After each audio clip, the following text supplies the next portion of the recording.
This is a warning. If you are a new Christian and do not like dark nature, I would not watch this video. This video is for people who are interested in spirituality and the supernatural and who want to know more about the 1/3 of the angels who followed Satan when he fell from heaven. This is going to talk about the 7 deadly sins and each demon who rules each sin. If you are young, if you are easily terrified by dark things, I would not watch this. But if you're a Christian, the book of Enoch, or you want to know more about the religion and the spiritual realm, this is for you. This is part 1 of the 7 princes of hell. Make sure you comment below if you want a part 2, ask any questions, and enjoy the video. The first of these is Lucifer, who represented the sin of pride, the original and most serious of the 7 deadly sins.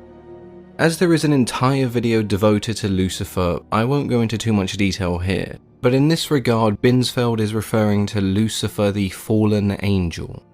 His overwhelming pride led to him believing that he could rule heaven, and so he was cast out and demonized when his rebellion was unsuccessful. The ever-present reminder of the dangers when one allows pride to overcome them. Some consider Lucifer to be the ruler of the 7 princes. These accounts often believe Lucifer and Satan are the same individual.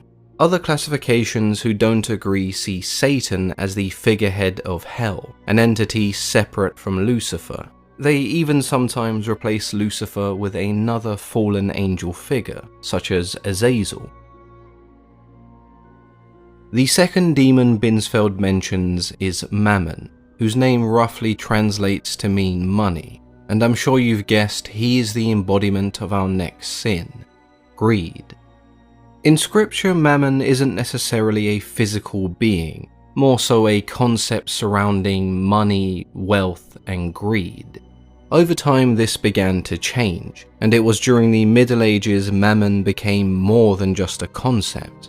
He was personified as the demon of greed in numerous pieces of art and literature, and thus some scholars began to classify him as one of the princes of hell, who would enslave those who were driven by greed and the accumulation of wealth.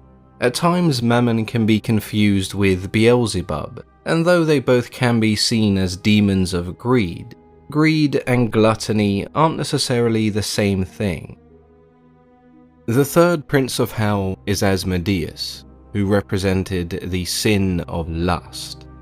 Most of what we know about Asmodeus comes from the Book of Tobit, as well as some other Talmudic stories, such as the construction of the Temple of Solomon.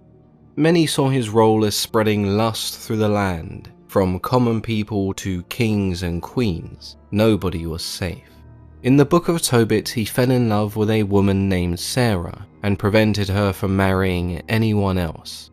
He also killed 7 of her husbands the night of their wedding, just before they could consummate the marriage. The 8th husband, Tobias, was lucky enough not to suffer a similar fate.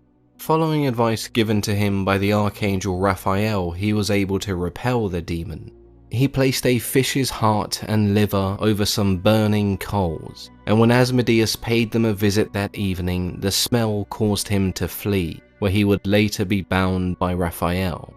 In the Talmud and the Testament of Solomon, Asmodeus has numerous encounters with Solomon, and there is a passage that mentions him marrying Lilith and taking her as his demon queen.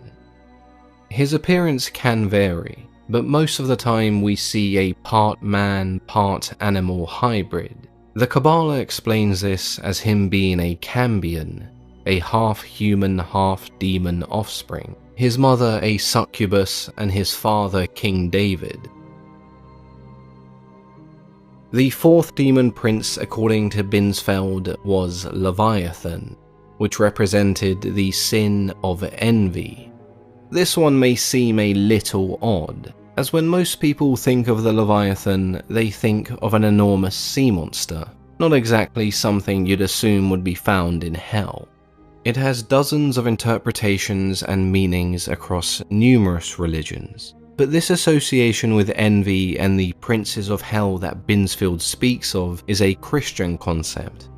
The Italian philosopher and Catholic priest Thomas Aquinas described it as a demon responsible for punishing those guilty of envy by swallowing them whole.